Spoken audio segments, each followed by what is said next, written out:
At the end of the day, I'm doing what feels right for me and chasing down my dream.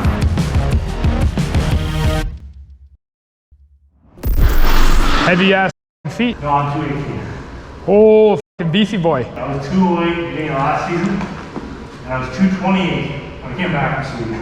228. 20 pounds is a lot. That's okay. So like a guy who plays for the Blue Jays, Vladimir Guerrero. Like he had to lose 35 pounds, but last year he went from a guy who was like made like 18 errors, who might win the MVP this year, and he lost 20 pounds. It's amazing what 20 pounds will do to a professional athlete. You're a professional athlete. Like if you can't perform at 228 because it hurts your joints, and you're gonna play professional hockey and you're gonna skate every day, think about what that extra 20 pounds is doing to you on every single T-push stop, and every single butterfly, and every single RVH. Like my RVH hinging we talked about, it got easier at 208. I found I was having a really easier time with the hinging back and forth. Not only is it the hinging, but it's your ability to support yourself upright, right? It's less work.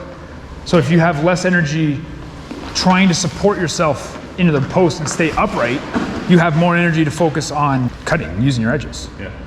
There's a reason there are guys in the NHL that are 6'6", 6'7". Hellebuck is what, still 208, 203? Look at this. It's a piece of my broken Your stick. heavy feet, no, your heavy feet are ripping up my crease. Give me 500 bucks. 220 is a little big. It's a little big. 205. Why?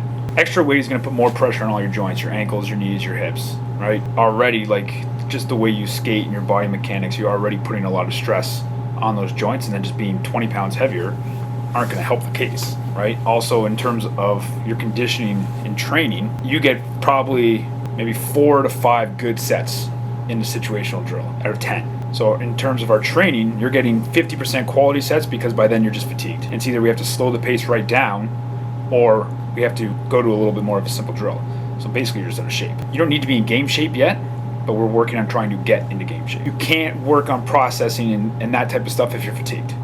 It's just too hard because it takes so much focus, right? To kind of do what we're doing and so much cognitive work that if you're fatigued, that's the first thing that you start to lose. And you can see in the videos that you have sets like, say, 1 through 6 that are really, really sharp.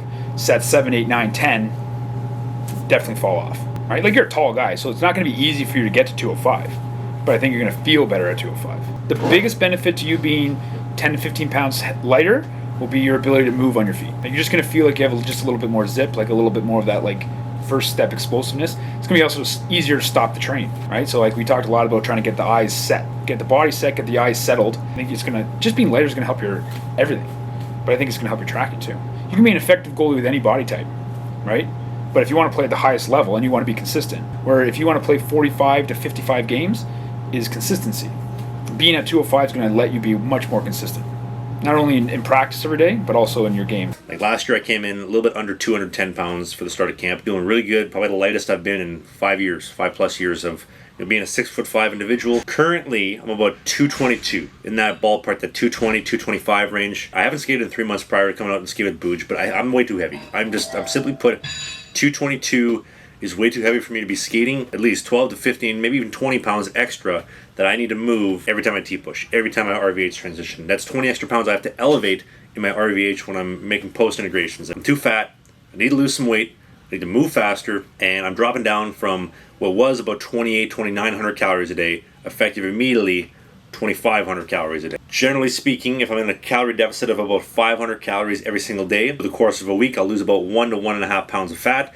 Over the course of the next 8 weeks that I have until training camp, that will put me on point for what I want to accomplish, dropping about 10 pounds, give or take. You don't want to do the RVH entry, and I don't really want you to anyway. So let's say a high short side shot, right, on that overlap. So shoulder, glove, whatever you want. Back to your feet on your post, and then out to the blue, and then lateral release to the screen. Good. Head check.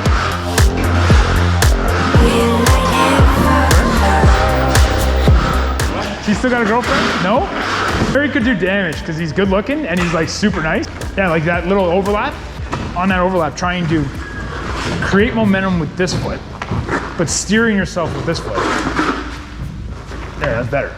Okay. Right? So it's not like it's a single leg kind of, it's a heel cut to generate the momentum, but then you're steering yourself coming straight out.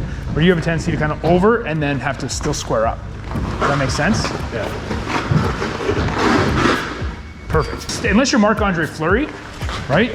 Where the guy will throw the 2-pad brooder. Nobody else does that. This is just a starting point to what's next.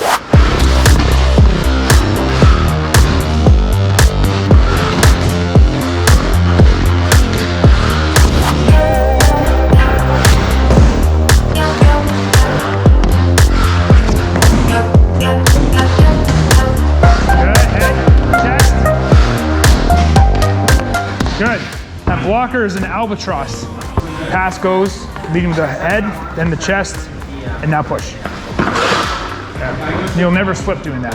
What you did was you shuffled, right? So when we shuffle, if we try and shuffle, watch out, let me do it.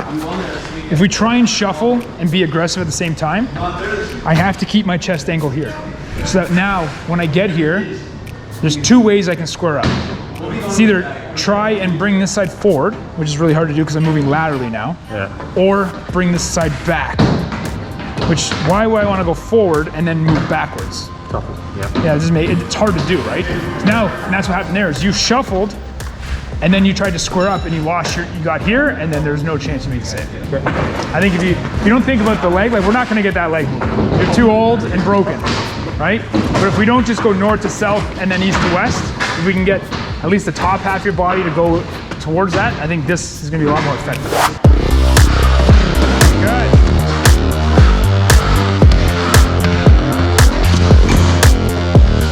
Fight through it. Yeah, fight through it.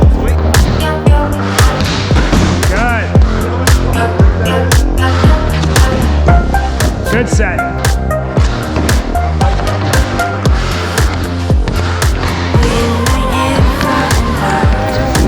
Good. Hey, whatever works. Grant Fuhr made a career out of that save. Good.